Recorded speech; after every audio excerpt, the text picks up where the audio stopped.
dans un sujet qui est universel. On n'est pas ici pour vous donner une leçon de religion, mais plus pour vous éclaircir un peu l'islam et ses principes. En fait, l'islam, c'est une religion qui a un dogme, une pratique. Le dogme, c'est l'unicité et la relation avec le divin, et la pratique du quotidien. Ce volet qui concerne le dogme, c'est l'unicité du Créateur et la relation directe avec lui, en résumé. Le deuxième volet, ou le deuxième point très important dans l'islam, c'est la pratique. On a 5 piliers dans l'islam. C'est le pilier de cette demeure. Il y a 5 piliers. Il y a un pilier qui se répète une fois dans la vie, c'est l'attestation de foi. Ça veut dire quand on prononce on atteste qu'il y a un seul Dieu, que le messager est son prophète, c'est une fois dans la vie, on ne la répète pas une autre fois. Le deuxième pilier, c'est le pèlerinage. On le fait une fois dans notre vie. Ça veut dire si on le fait une fois, on n'a pas tendance à le refaire une autre fois. On n'est pas dans l'obligation de le refaire. Le troisième pilier, c'est le jeûne du Ramadan. C'est une fois dans l'année. On a un mois dans l'année dont on jeûne. Et ça fait partie des piliers de cette religion. Le quatrième pilier, c'est le mode obligatoire. C'est une somme d'argent qui est prélevée du croyant. S'il a une somme d'argent qui reste et qui ne bouge pas, ça veut dire qu'elle est épargnée, on prend 2,5% de cette somme pour la redonner, la redistribuer aux nécessiteux. Et ça, il y a deux conditions, c'est d'avoir la somme et que cette somme restera pendant 1 an sans qu'elle bouge. Ça veut dire qu'elle reste épargnée. Et ça, c'est pour une partie de gens qui ont cette possibilité ou l'argent pour pouvoir faire cela. Le 5e pilier, c'est la prière. C'est celle qui se répète un peu plus souvent dans la religion musulmane. Ça veut dire qu'il y a 4 piliers qu'on ne voit pas, il y a une seule adoration qui est un peu apparente et qu'on peut la voir elle est très visible dans la vie d'un musulman. Cette prière, c'est pourquoi elle se répète assez souvent. Pour nous, comme musulmans, dans la sagesse musulmane, c'est comme il y a beaucoup de contraintes dans la vie, on a beaucoup de problèmes de quotidien, dans le travail, dans les relations humaines, dans la société. On a beaucoup de contraintes, alors on a tendance à plus chercher un endroit pour pouvoir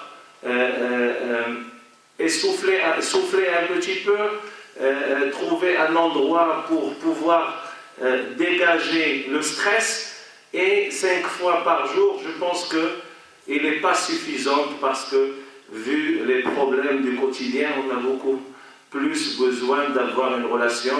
Selon le croyant, toujours, je vous parle selon un croyant qui a besoin toujours de dégager, de trouver un issue de ces problèmes. Ça, c'est mon premier sujet. Le deuxième sujet, c'est que l'islam comme religion, il est une religion qui est universelle, ça veut dire qu'elle n'a pas tendance à être toujours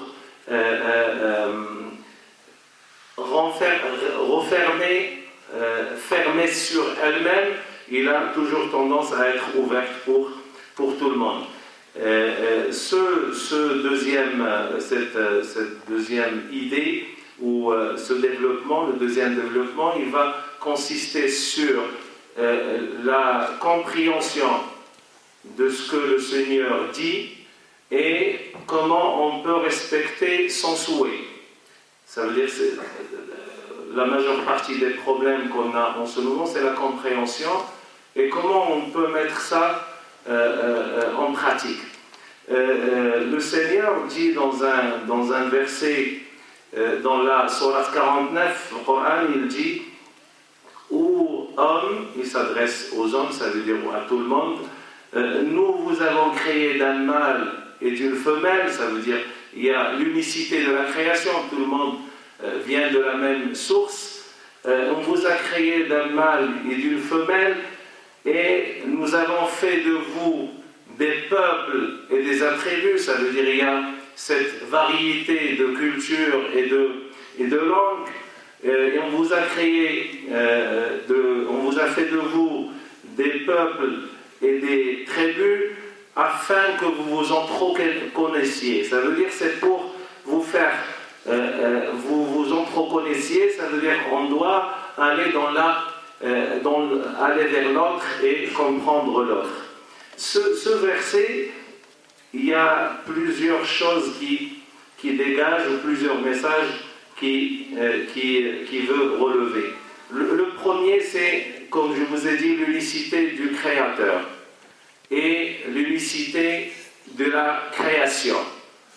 Deuxièmement, c'est que le Seigneur nous a créés un peu différents, et c'est un peu normal. Et cette création qui est variée, c'est le souhait du Seigneur. À travers notre vision, toujours quand on parle, c'est une vision d'un croyant. Pour nous, le Seigneur, il a créé les gens avec cette différence parce qu'il veut cette différence.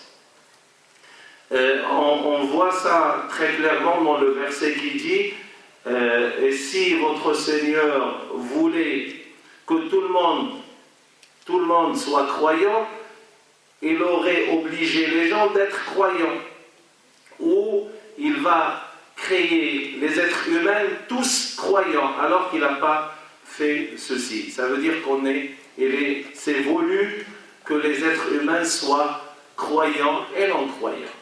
Ça, c'est le premier souhait du Seigneur. Deuxièmement, c'est que même dans cette divergence ou ce souhait qui donne la possibilité à la personne, il a une liberté de conscience de croire ou de ne pas croire, mais en même temps, cette dignité de croyance ne peut pas enlever la dignité de l'être. Alors on a un point commun, c'est on peut être fort dans la relation humaine et faire en sorte que la pauvreté, par exemple, le crime, l'injustice, la transgression, on peut être tous derrière, on peut tous être d'accord sur de travailler pour enlever ou de limiter ces transgressions. Ces deux choses, on peut les voir clairement dans un autre verset qui dit que et parmi ces signes, les signes du Seigneur, il a créé les cieux et la terre, et la variété de votre langage et de votre couleur. Il y a cette variation de langue et de couleur. Ça veut dire le racisme dans l'islam n'existe pas. Et même la tolérance, chez nous, il est un mot qui est un peu très très doux. Parce que la tolérance dans la philosophie, c'est de faire en sorte que une personne dont elle te gêne dans la vie, et tu as l'impression, tu ne peux pas le supporter, mais tu fais avec.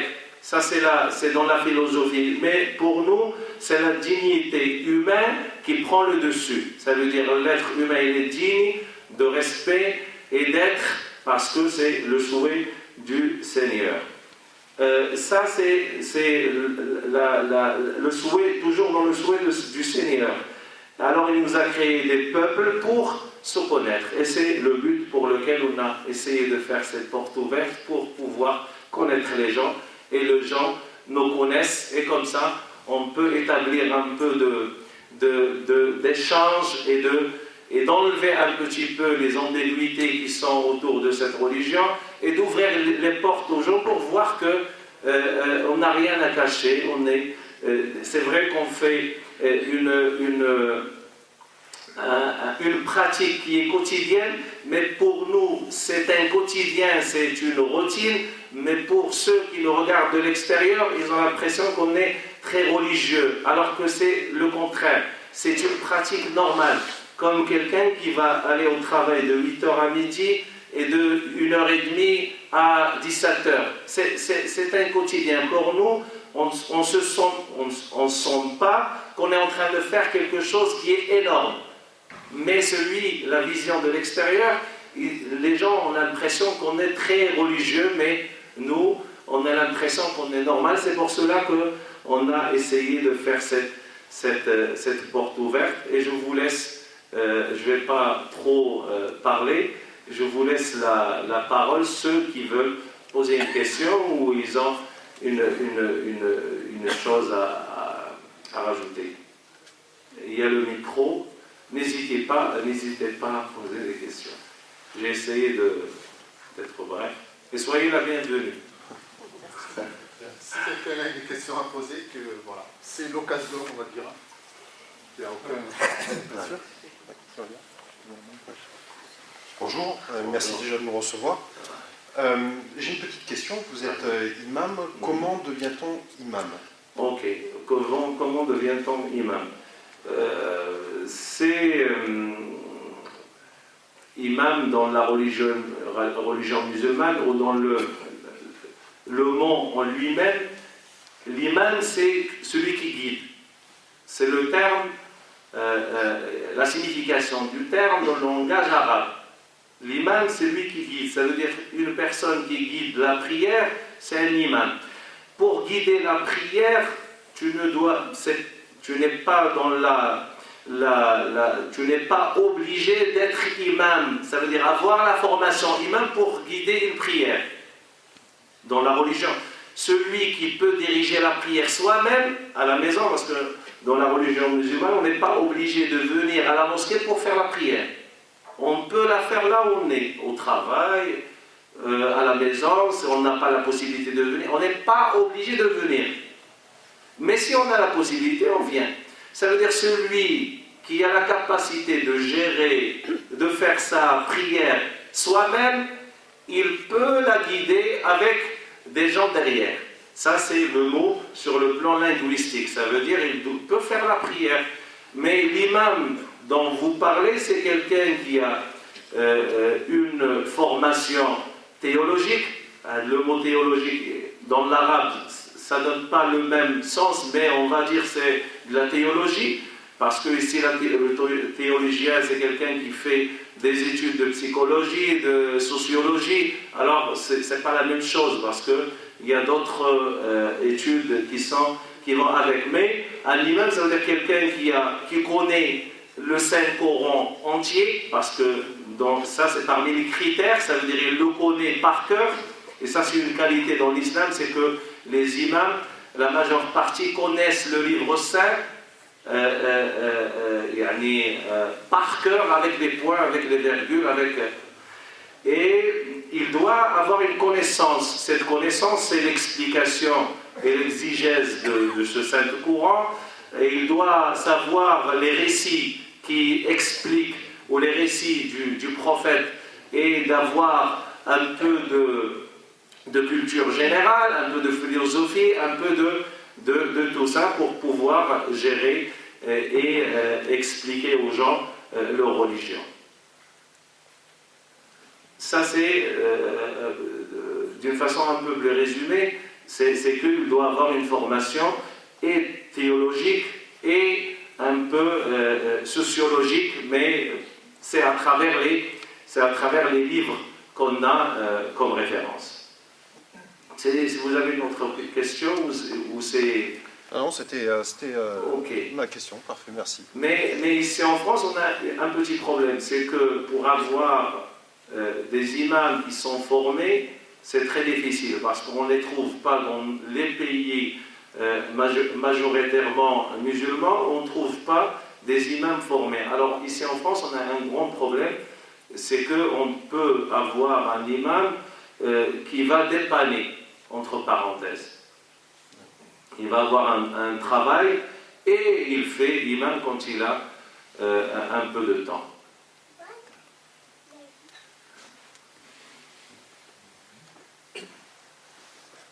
Alors c'est à moi de vous poser la question. En général, il faut juste se jeter à l'eau, il n'y a pas de... Si vous avez quelque chose, hein, n'hésitez pas, il n'y a aucune question, ni tabou, ni autre, si quelqu'un a... Sinon, je vous pose des questions. Autrement, c'est lui qui va vous interroger, je peux vous dire, je sais de quoi je parle, c'est une autre paire de manches, les réponses sont difficiles. Vous faites la prière 5 fois par jour, mais est-ce que c'est vraiment une obligation ou si on ne peut pas faire les 5, c'est grave ou pas? Oh non, je crois que même pas. Non, mais c'est surtout que les gens entendent votre question aussi. Donc, je répète. Voilà. Je disais que vous faites j'ai bien compris, vous faites la prière 5 fois par jour. Donc je voulais savoir si éventuellement vous aviez une impossibilité de les faire toutes les 5 dans la journée. Est-ce que c'est grave ou pas? C'est une obligation.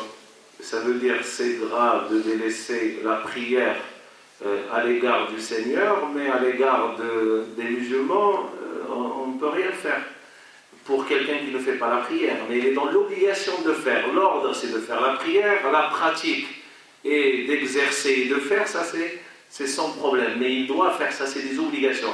Ça veut dire le jour où tu ouvres la porte pour dire je suis musulman, tu acceptes automatiquement de faire la prière. Ça veut dire c'est un devoir que c'est comme si tu es en train de signer un contrat, et on doit respecter le contrat. C'est à des heures régulières? Oui, les horaires ils sont réguliers, mais ils tournent selon l'été, l'hiver, et ça veut dire on a tendance à changer les horaires par rapport au lever du soleil ou au coucher du soleil. On a plus tendance à avoir une relation avec l'univers. C'est en relation avec le ramadan aussi? Le ramadan, oui. Le ramadan, c'est plus le croissant. On a tendance à voir la lune parce que c'est le rang plus exact dans l'astronomie. C'est plus vers la lune que vers le soleil. Vous avez compris, parce qu'il est plus... Comment vous déterminez finalement la date du ramadan? Comment vous le déterminez? Les dates ou la date? En fait, je mange beaucoup de dates. la date du ramadan. La date, c'est selon le croissant. Si on le voit la veille, ça veut dire qu'on est dans l'obligation de jeûner le lendemain. Et il y a des instances qui s'occupent de ça normalement et qui nous informent par la suite que voilà, demain c'est le ramadan. Maintenant c'est beaucoup plus facile avec tout ce qui est avec Internet et compagnie. D'accord. Merci. Avec plaisir.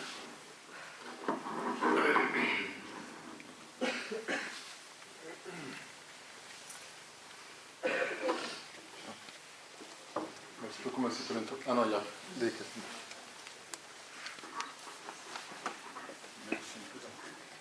Cet acte de foi que vous appelez un pilier de l'islam, se passe à quel moment, à quel âge, disons, et dans quelles conditions?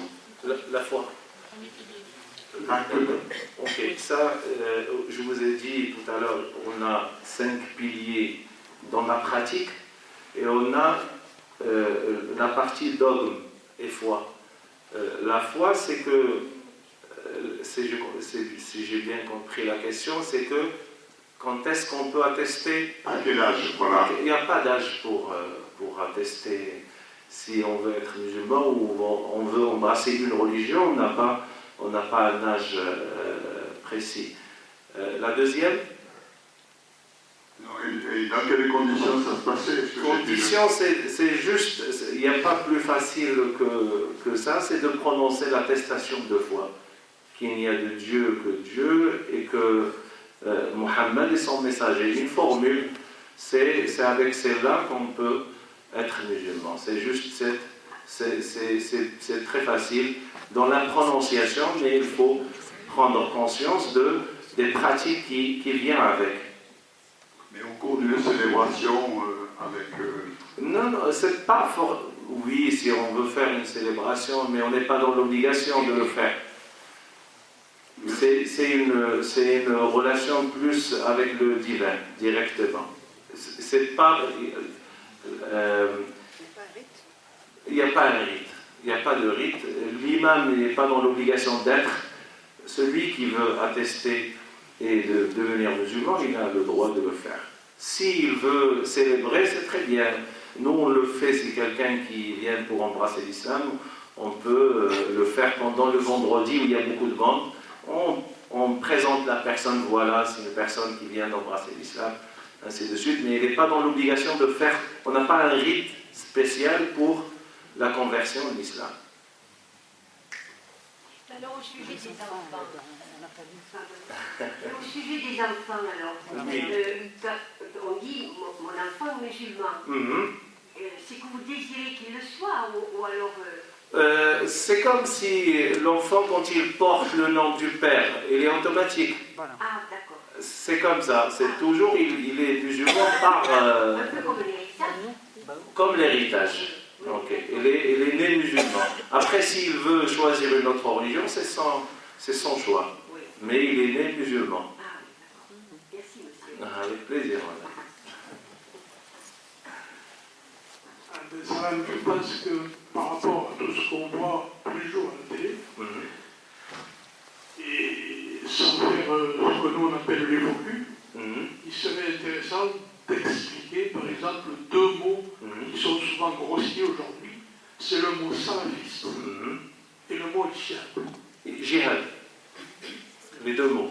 Alors, le mot salafiste dans la littérature arabe, c'est les ancêtres. Les ancêtres. Et on a tendance à trouver ce mot beaucoup dans les livres, les anciens livres.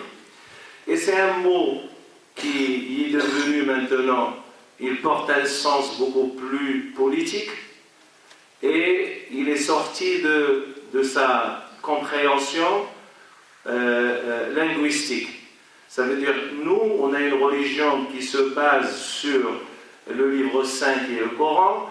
Et ce livre, on l'a reçu à travers des générations qui ont appris et transmis ce livre. Ça veut dire toute notre religion, c'est une religion de transmission. Et on a tendance toujours à revenir aux ancêtres. C'est pour cela qu'on utilise le mot salaf. Ça veut dire ceux qui nous ont précédés. Ça veut dire pourquoi? Parce qu'on ne peut pas comprendre les textes avec la langue dont on utilise maintenant, parce que c'est un langue, parce que la force de ce livre, c'est que la langue avec laquelle elle était révélée, c'est la langue qu'on parle maintenant. C'est pas comme les autres livres, on a une langue grecque qui n'existe plus, et les textes, ils étaient un peu traduits. Nous, le texte, il est le même. Il est avec la même langue, ça veut dire qu'on peut le comprendre sans revenir à quelqu'un de spécialiste. C'est pour cela qu'il y a beaucoup de problèmes en ce moment de jeunes qui vont aller directement voir dans le texte et vouloir le comprendre sans revenir aux ancêtres. Parce que la langue, c'est une langue... Pardon, hein? Allez-y. Vous voulez dire quelque chose? Je ne comprends pas comment on peut comprendre maintenant une langue qui a été écrite en 632. Qui peut le comprendre? Prenez-le. Je ne comprends pas comment, de nos jours, on peut comprendre, lire une langue qui a été écrite en 632 si on l'a jamais apprise. Comment ça peut se faire? Non, mais... Ouais, moi, peut-être que je me suis mal exprimé.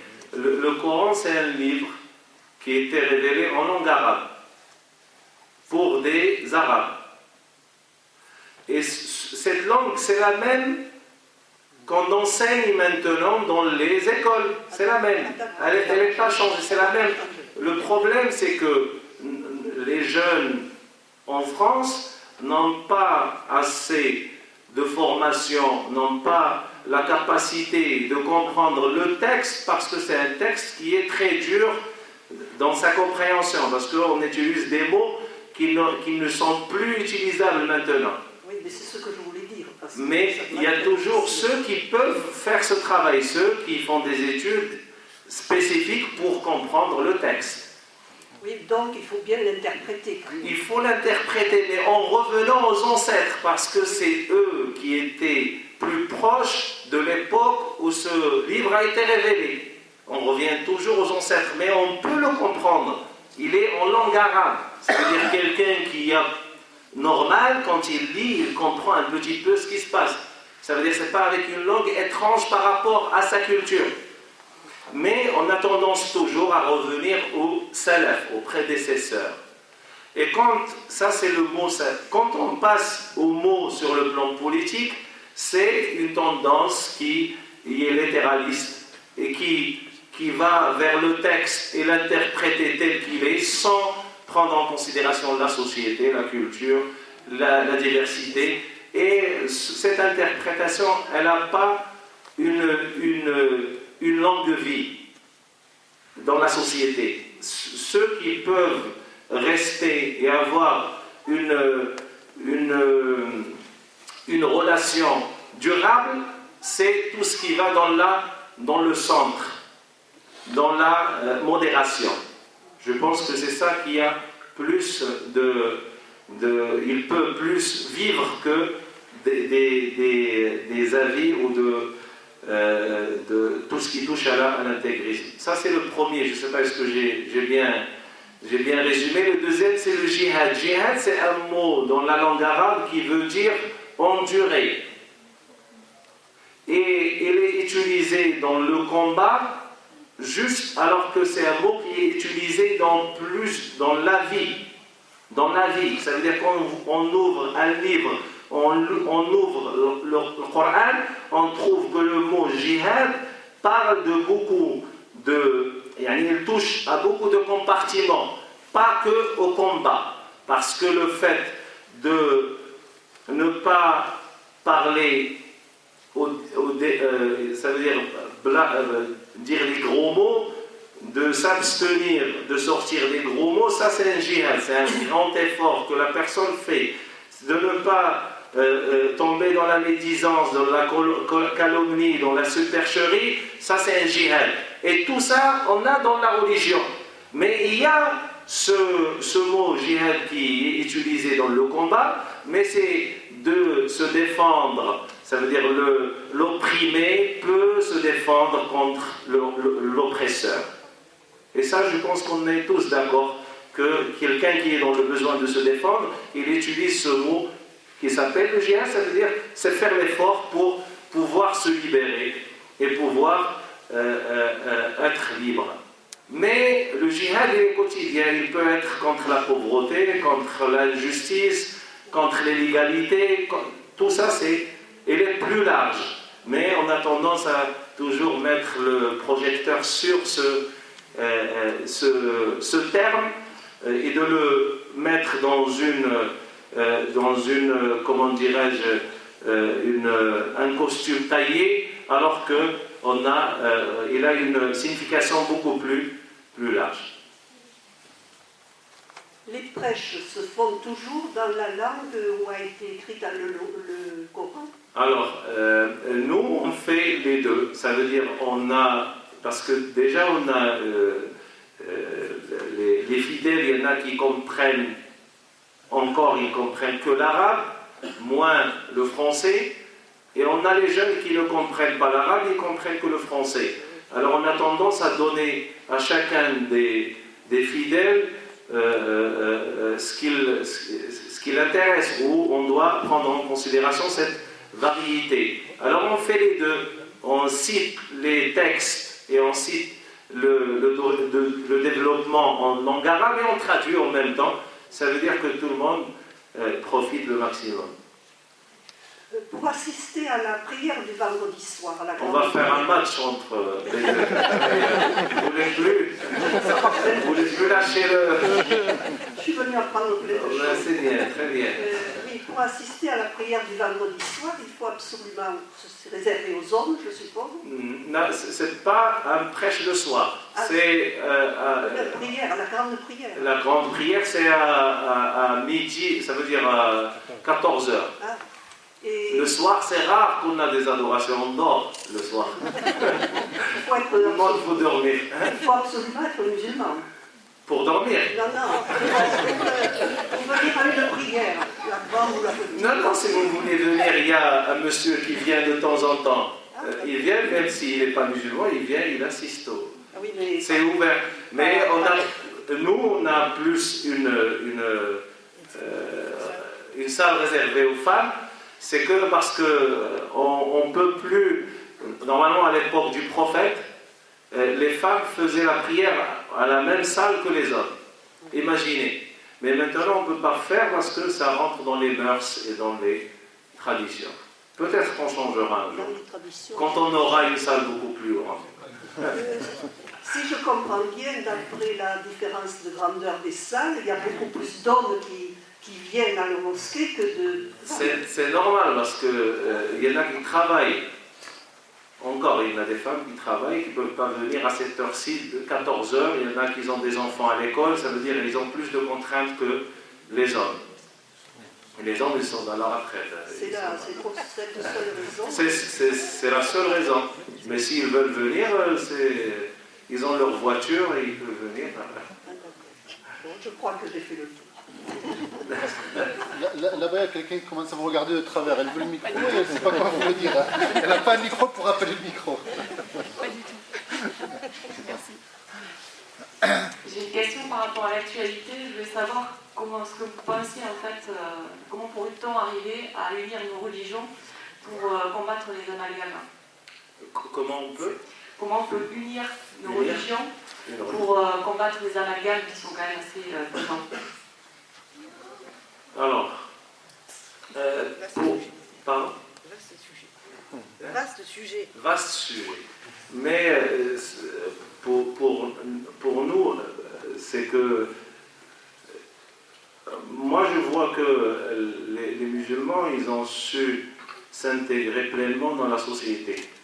Parce que quand on voit tout ce qui se passe, on va vite apercevoir ou voir qu'il y a une minorité de jeunes qui ils ont une religiosité de entre 3 et 6 mois qui vient d'arriver.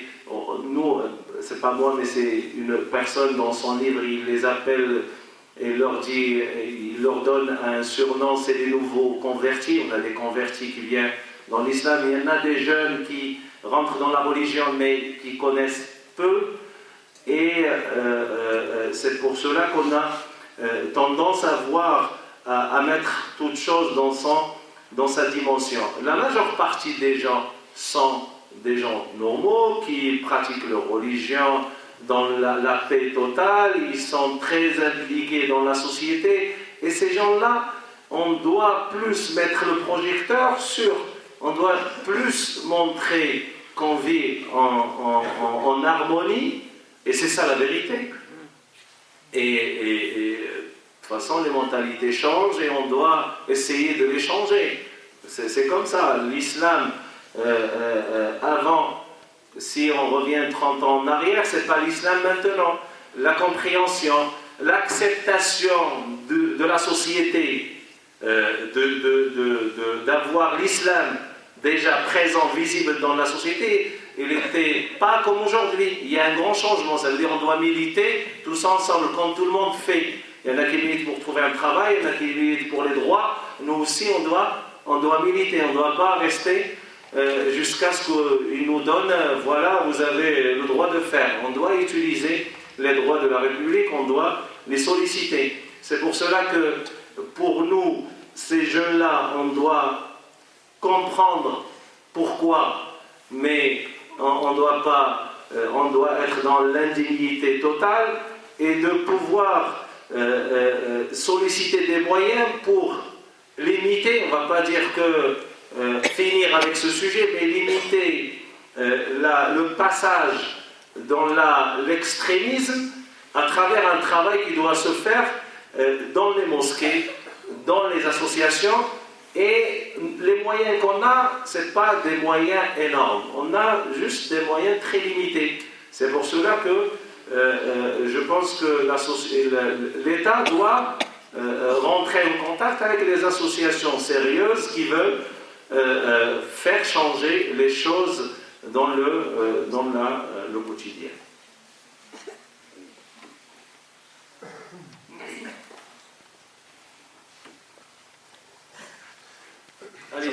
J'en profite d'avoir le micro pour une autre question. Est-ce qu'on parle des jeunes? Vous parliez des musulmans qui venaient à la prière à 14h, vous avez parlé aussi de personnes âgées. Est-ce que vous avez beaucoup de jeunes pratiquants, ou est-ce que vous voyez peut-être que les jeunes sont moins pratiquants qu'à une certaine époque? C'est une bonne question. En fait, les jeunes, en général, maintenant, ils viennent vers la religion. C'est pas que ici, mais partout. Ça, c'est très connu maintenant. Il y a plus de jeunes qui pratiquent. Chez nous, dans la mosquée, par exemple, il y a pas mal de jeunes. Quand il y a le sermon en français, ça les attire un petit peu parce qu'ils comprennent un peu le sujet et ils peuvent suivre ce qui se passe. On a pas mal de jeunes qui arrivent, et il y en a des jeunes qui arrivent par moment. Par exemple, le mois de Ramadan, on a beaucoup plus de jeunes qui arrivent que dans les prières, les saintes prières du quotidien. Ces jeunes-là, on parle plus des jeunes et on oublie les enfants. Parce qu'on a, je pense que Monsieur le Président vous a déjà donné un peu le travail qu'on fait dans la mosquée. On a presque 100 jeunes fillettes et jeunes garçons. Ça veut dire qu'on a un travail à faire avec cette génération qui arrive. Et comme le temps passe vite, on doit nous aussi profiter le maximum pour avoir des gens qui peuvent s'intégrer plus facilement et d'avoir une identité beaucoup plus claire.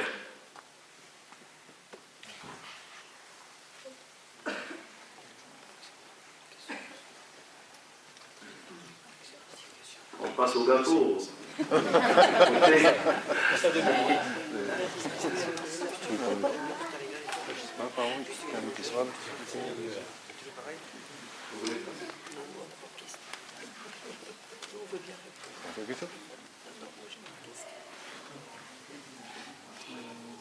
C'est bon? Ok, vous pouvez... Merci à vous et soyez le bienvenu.